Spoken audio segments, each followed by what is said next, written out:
All right, good evening, everybody. Welcome back to the Fighting's Final here on the Instagram Sports Network, which boy Matty B on the call. And the Phillies tonight taking their frustrations out. I don't know, I guess. taking the Orioles to the shed, whatever you want to say. Kyle Schwarber, 2 homers, 6 RBIs as the home runs were on display. The balls were flying out of Citizen Bank Park tonight.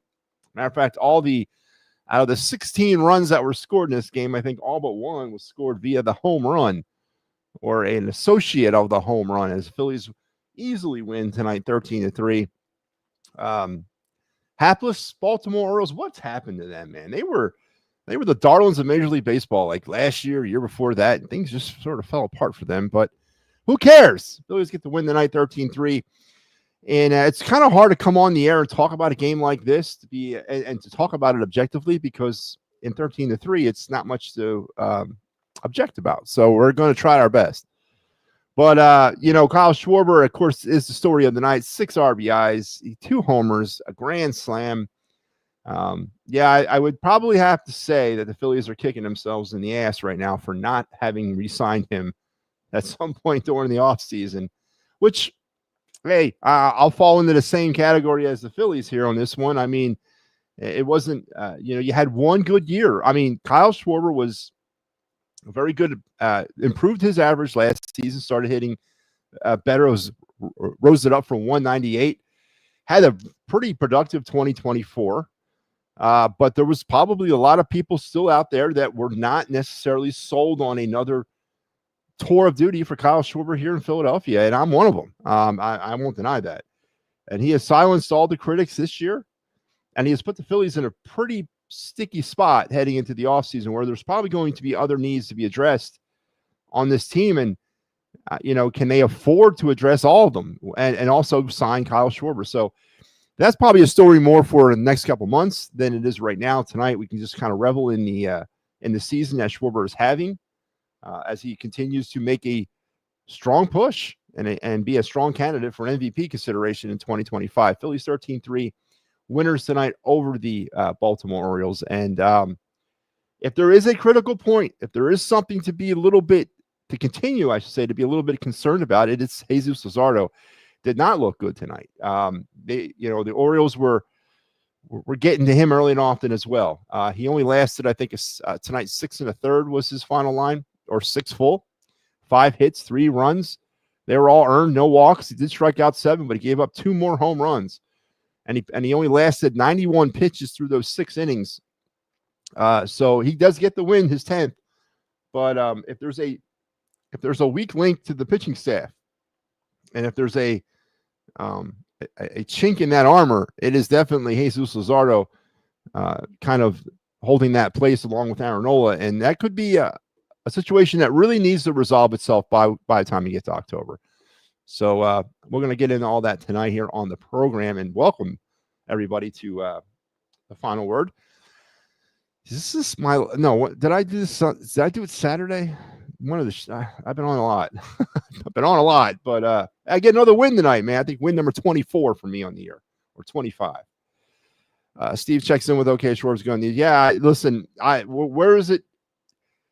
Where is it coming from, man? It's not like Kyle Schwarber's a no stranger to being a power hitter. That's what he's predicated on. But this season has been a godsend for him and the Phillies. And these, as a professional athlete, these are the seasons you want, especially on a contract year. I mean, every single time he hits a home run, every run he drives in, it's just another decimal point added to that contract that he's going to want at the end of the year. And an interesting topic to follow is going to be the Kyle Schwarber drama in the offseason. And if the Phillies do decide to re-sign him, at what peril are they re-signing him for? Because with the CBA expiring at the end of the 26th season, with a lot of other issues on this team that definitely going to have to be addressed offensively in the offseason, what type of contract is Kyle Schwarber going to get? And that's not just from the Phillies, but from anywhere else in baseball. Does Schwarber sign a 1-year deal just to kind of navigate the waters of the CBA, the expiring CBA, and then hopefully get a payout at the end of the 26th season? Or does he try to go all in at the end of this year and say, you know what, I don't know if I'm ever going to have a season like this again, and I need to take full advantage of it. So, but either way, there's something going on with Kyle Schwarber. Shame we didn't offer Kyle Schwarber to sign him last year. What's your prediction? Be back or we lose him? Listen, it's not shame, Star Wars, and I think that's the first thing that we got to come to grips with here with as a fan base. He was not overly this season he's having right now. It was not the norm for his tenure here in Philadelphia. It was a majorly frustrating time with Kyle Schwarber. We have very quick memories, and I know that. I know we do. But 23 and 22 were not good years with him. He's batting around 200 most of the time during those seasons.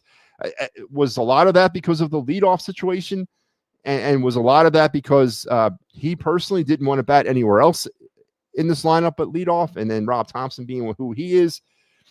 I don't know what led that to us, but going into this season, well, maybe what, 70-30 on a percentage side of like 30% wants him back, 70% is not sure. It's not something like, this was last year and he's following it up with a 2025 that he's having. He had a very good season last year. Nothing like this. You couldn't predict any of this. So it's not a question of shame we didn't sign him. The question is, why didn't this happen last year when we had another buffer year this year to kind of figure out what Kyle Schwarber's future is? And as far as my prediction, I don't know. With the labor situation as it is currently, and with the CBA expiring, that might give the Phillies a little bit more wiggle room. It might not. He's going to want to get a payday. He's going to want to get one last big one in order to kind of, ride out the end of his career.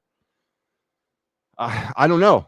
Is it in the Phillies' best interest to bring him back long term? I don't know. And there are other issues on this team that need to be addressed offensively. So my prediction, I don't know. I don't know. I don't think it's a slam dunk that he resigns, and I don't think it's a slam dunk the Phillies bring him back. It's going to come down to finances. What the heck? Why? Huh? All in one game, save some for tomorrow. They don't, Ryan. You know that, man. This is this offense, and we're going to get into this game. We're going to, and we'll break the game down. But to Brian's point, this is what the Phillies are, and this is what's frustrating about them. They score runs in droves, and then they go out and they score 2 runs, most of the time. So, and the home runs, every run the Phillies scored tonight was via the home run. Every one. I'm sorry, I got to look at the negativity here. I got to look at the criticalness of this. The Phillies are still not able to score any runs with runners on base by driving people in. It was 6 home runs tonight by the Phillies. That's the most they've hit this year in one game. And it's an impressive stat. It's an impressive number. And when it's working, and let's face it, it's also against the Baltimore friggin' Orioles. I mean, this ain't a team this ain't a World Series preview. But 13-3. What are you going to do? What are you going to do?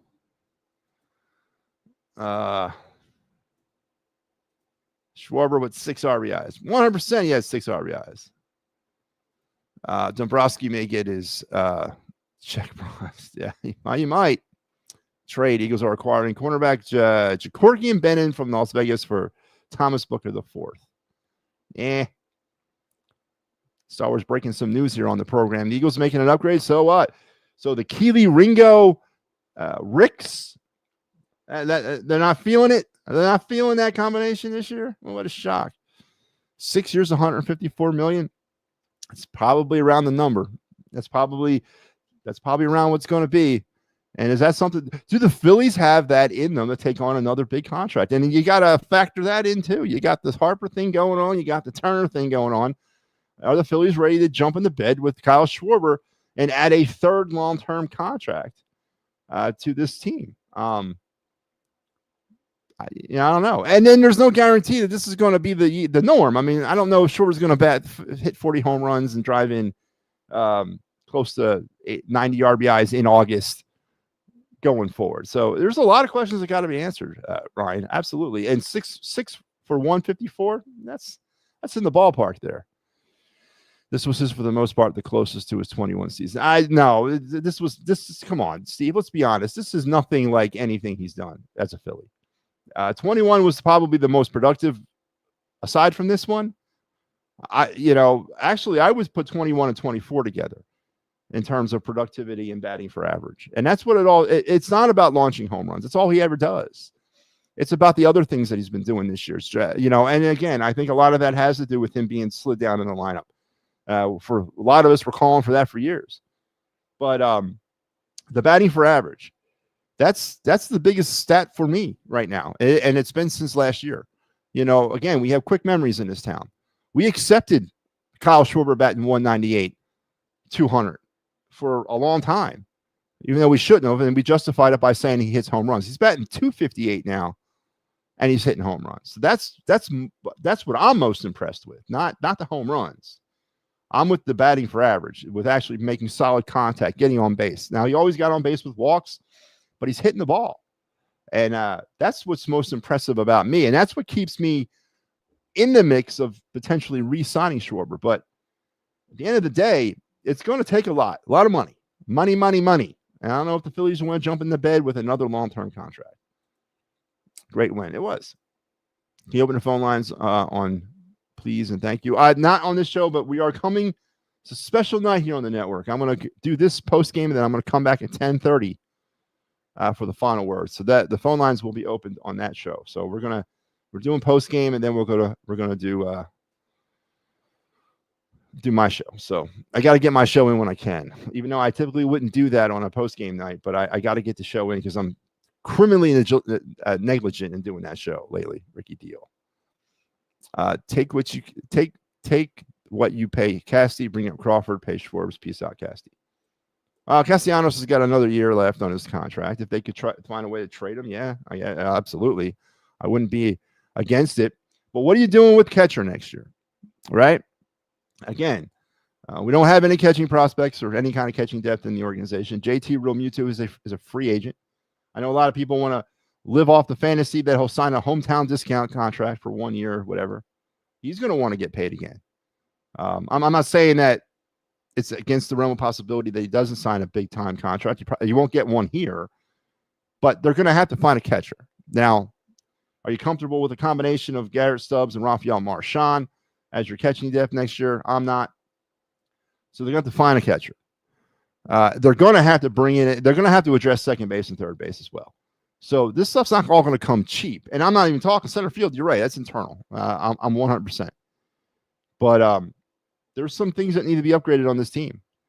And if we don't win a World Series, now, granted, all this is out the window. If we win a World Series, then maybe you say, okay, let's roll it back one more time with what we got, financially speaking, and then re-sign Schwarber, and we'll be all right. But if they fail again and they don't make a deep run or win a World Series and strike the deep run part, they don't win a World Series, you got to make some change. And if they bust the bank for Kyle Schwarber, what is that telling the fan base?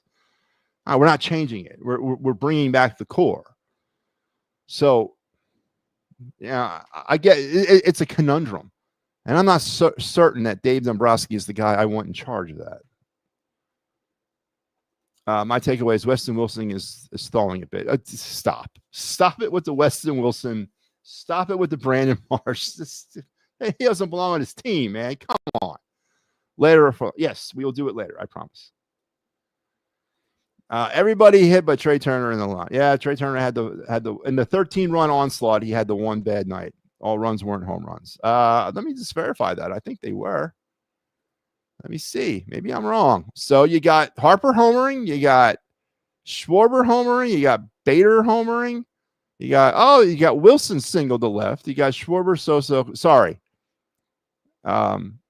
They scored all but one off of the home run. So my bad. I did make the comment that all the runs tonight, to include the Orioles runs, were scored on the home run except for one. I just got that confused. So the Phillies scored 12 runs via the home run. Excuse me. I will try not to be as unaware next time, but sorry, Joe Hale. All but one run was scored via the home run. Double-digit steals for Schwarber. There you go. He's doing it. Not on this show for the 1,000th time.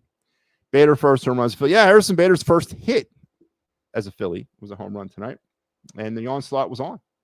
The Phillies were all over the Orioles, as they should be. All right, let's get into the game. Let's go. Brock score the Orioles 3 runs on 5 hits, no errors. Phillies 13 runs on 13 hits. Offensive standouts, it kind of begins, ends, and stops with Kyle Schwarber, 3 for 5 tonight, 2 runs scored, 6 RBIs, 2 homers, and he had a strikeout. Just a monster night for Schwarber. The other monster night went to Edmundo Sosa. Gets the nod, 3 for 4 tonight with 3 runs scored, an RBI, and a homer. So Sosa and Schwarber leading the way offensively for the Phillies. But some notables, Harrison Bader did get his first hit. It was a home run. He went 1 for 4, but with 3 RBIs and a big 3-run shot, kind of capping that, that magical 8-run, that 8-run 6th inning that kind of blew it all open for the Phillies. Max Kepler made an appearance. Was a pinch hitter. He went 0 for 1. That's now down the bat in 200. Offensively for the Orioles, God, look at these names, man. Look at the top of that lineup. Jackson Holliday, Westerberg, and Gunnar Henderson, man. There's some really what's going on out there. The combined, those 3 tonight went a combined 2 for 11. They were 2 for 12. 2 for 12 tonight was the top 3 of that lineup for the Baltimore Orioles. Westberg did have a homer. He was probably the big guy. O'Neill, their DH, had 2 RBIs. He had the other home run. So, and that was a monster shot, by the way. So there's your offensive standouts for the Orioles. How does that top of that? How's Jackson Holliday, Jordan Westberg, and Gunnar Henderson combined for a 2 for a 2 for 11? Just amazing. Absolutely amazing. And that's probably the reason, number one, why the Baltimore stinks. Povich, who got to start for the Orioles tonight, coming back, first start back from a rehab assignment, 5.5, 4 hits, 4 runs. They were earned, one walk, 7 strikeouts, 2 hits or 2 homers, and he gave up. And he pitched 90 pitches through 5.5 innings. Martin, Geraldo, and Rodriguez pitched as well. For the Phillies, it was Jesus Luzardo with 6. As I did his line, Banks and Seth Johnson came in mop-up duty as they were cruising for the win. Luzardo gets his 10th win of the season. Povich gets his 6th loss for the season for the Orioles. Scoring summary, Harper would get it rolling in the first with the solo shot to make it 1-0, but then the Orioles would get all over Luzardo right off the bat in the second. O'Neill, the 2-run shot, making it 2-1 Baltimore. Then Westberg with the homer in the third to make it 3-1. But then it was Kyle Schwarber and the Phillies. He would have the 2-run shot in the third to tie it up. Then Harrison Bader with the 3-run shot to give the Phillies a 6-3 lead. And then Weston Wilson with the single, knocking in Stott to make it 7-3. And then Kyle Schwarber with the granny, making it 11-3. Sosa with the homer in the 8th, along with Weston Wilson to cap off the scoring 13-3. For the Phillies, they left 2 runners on base tonight and were a productive 3 for 3. I marked that on my calendar. 3 for 3 with runners in scoring position. They were batting 1,000. It's awesome. The Orioles left 3 runners on base and were 1 for 1 with runners in scoring position. And that's how you get to where we get to tonight. 13-3 Phillies with the big time win as they cruise over the Baltimore Orioles. And Kyle Schwarber leads the way. Luzardo did okay. He did not. Joe, stop fooling yourself. Luzardo did not do okay. Luzardo was getting hammered early and often in that game against a very weak Baltimore Oriole lineup. And there was a concern with Jesus Luzardo. The magical days of the early part of the season are long gone with this guy. And if, as I said at the opening of this show, if there's a chink in the armor, if there's a problem that we may have to really try to get ahead of right now, and that's going to be that position in the starting pitching rotation, that number 2 hole in our rotation for the postseason. Because yes, as I mentioned last night, we got to start looking at the postseason rotation. We got to start looking how these pitchers are going to follow through in the postseason. Wheeler 1, Sanchez 3, Suarez 4. Who's 2? Right now, you got Aaron Nola that's potentially, I don't know where you're standing with Nola. Nola's a million miles away from the playoffs. And then you got Jesus Luzardo. And the way he was hanging some of those balls tonight against the Baltimore Orioles, I don't think he's going to survive as well as he did tonight, hanging balls against the Padres, Dodgers, Mets, and teams like that as the postseason will come about. So if you want to feel positive about Jesus Luzardo, do you? But the reality is there's a problem with Jesus Luzardo. And it's a problem that the Phillies really need to try to get ahead of right now. And I'm concerned about that. He did not pitch well tonight. Gave up close to pitch, was it 90 pitches, right? Did I say 90? 91 pitches through 6 innings. That is not okay. It's never okay. Papernick says, good win. Baltimore's a team that needs to relocate. Their ownership is horrible. Again, is it that? Is pitching a problem with the Orioles? Yeah. Has it been adequately addressed? No. But last year, 24 and 23, they were the next best thing. They were the up and comers, man. I don't know what happened this year. They got they got some talent on that roster. I mentioned the top 3, and I'd take those top 3 over certain players in our lineup in a heartbeat. It's just not producing, man. Third deck home run was good. It was very good. Matt, I have the Phillies stuff to show. I can't wait to see it, Ricky. Jose says Kyle is insane, 40 homers. Yeah, and every time he hits a home run, he's adding a decimal point to that contract. Not just relocate, but sell the Orioles. Sanchez and Jesus, 10 wins. Again, is Jesus Luzardo's win tonight a product of his pitching performance, or is it a product of 6 home runs hit in his defense? Is that? I mean, maybe I'm wrong. Are you guys all on board with Jesus Luzardo? You're okay with that? I'm just not going to do it. Mets and Indians are tied 5-5. So Joe Hale giving us a scoreboard update here as we are, and we're going to get into the scores and the standings here a little bit later on. And what's my record? I think it's 20. What am I now? 20. I'm 24-25 and something like that. I think I'm back in first place. I fell out of first place winning percentage wise, but I think I'm back. But it's close. Me and Mike Lara running neck and neck, even though I've done like double the amount of games he has, but the winning percentages are the same or close to the same.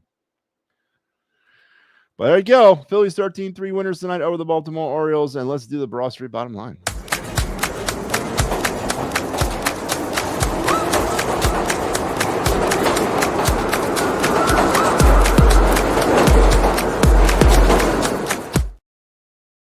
All right, Broad Street bottom line. Simply put, in this game has got to be Kyle Schwarber. I mean, the guy is continuing to have the career year that he needed to have right at the exact moment he needed to have it at in the contract year.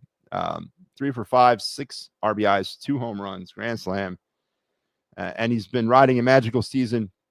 And yeah, I'm going to dare say it. This has been a magical 24 and 25. He really turned the corner last year, and he's taking it to another level in 25.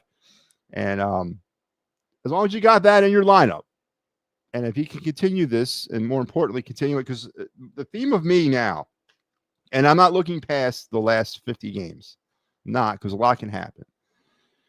But the theme for me today and going forward from this point is going to be what it's going to be in the postseason. We're at that stage of the season where now you need to start kind of peeking ahead. But again, there's nothing guaranteed here. But if Kyle can continue to be this way in the postseason or going into the postseason, you're never, ever going to be out of a game when you have a player hitting the way he's hitting. And that's a very good thing for the Phillies to have. It's a very bad thing for the Phillies to have when it comes to renegotiating a contract in the offseason, because Kyle Schwarber knows it, and Kyle Schwarber is going to take full advantage of it, as he should.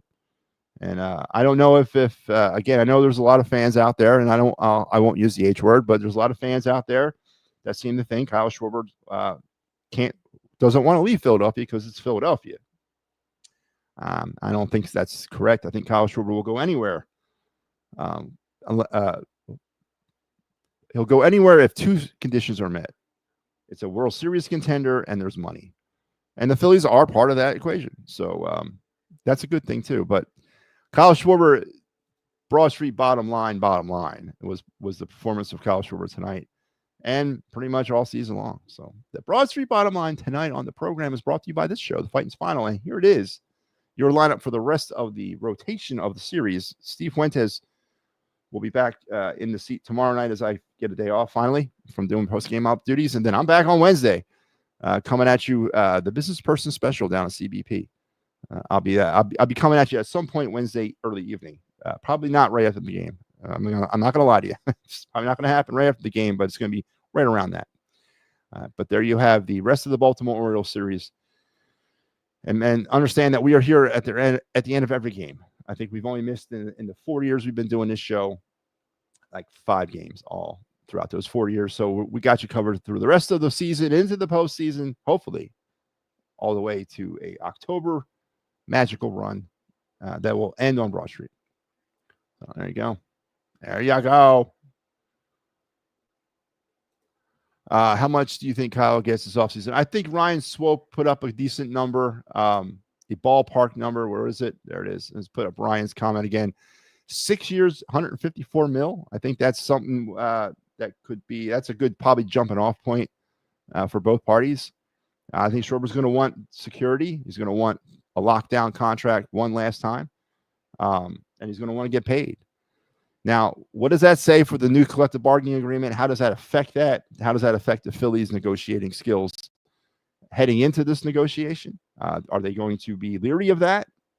Does the salary cap in baseball have real, true legs to stand on? Is that going to affect negotiating? This is the worst possible time this could happen for the Phillies to have to try to lock down Kyle Schwarber long term. Or do they talk Schwarber into a 1-year deal with a second-year player option until they get through this little bit of labor issue and then sit down potentially and renegotiate? But Kyle's not going to want to do that because he's going to want to strike while the iron's hot. He's going to get paid now. So this is a real interesting time, and it couldn't happen at the worst time. But I think that's a good jumping off point. I don't know that much, do you? Kyle gets his off season. Oh, there we go. Schwarber left and right. Matt, I do using the old It's a Wrap Sports logo. Appreciate it. 7-5 now. 7-5. What? Who's 7-5? Please clarify what that means. Let's go around the bases as we're chugging right through.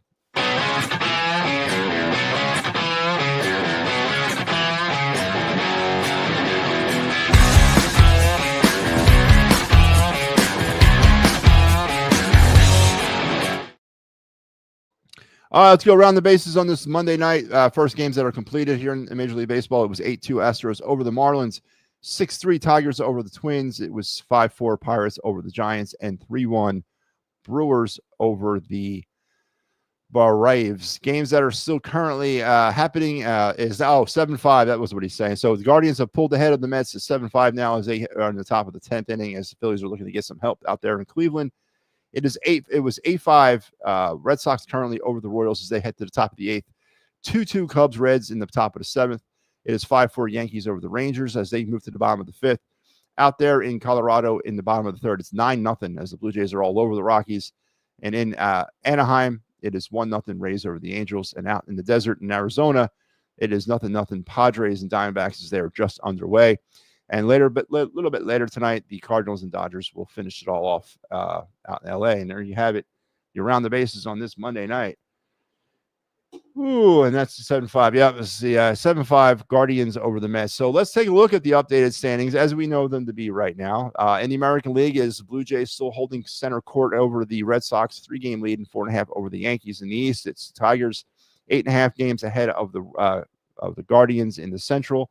The Astros are 2.5 games ahead of the Mariners out west. In the National League, the Phillies are currently a half a game up on the Mets. So we could move that to a game. In the Central, it's Milwaukee 2 games ahead of Chicago. And out west, it is the Dodgers 3 games up on the Padres.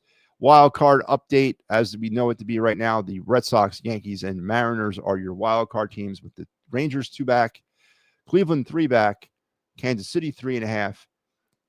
Tampa 5 and the Angels 5.5, and then that's pretty much that. In the American League, in the National, it is the Cubs, Mets, and Padres with the Reds 4 games back, and then on the outside, kind of looking in, is the Cardinals at 6.5. So there you have it, your updated standings as we know them to be at this hour on a Monday night.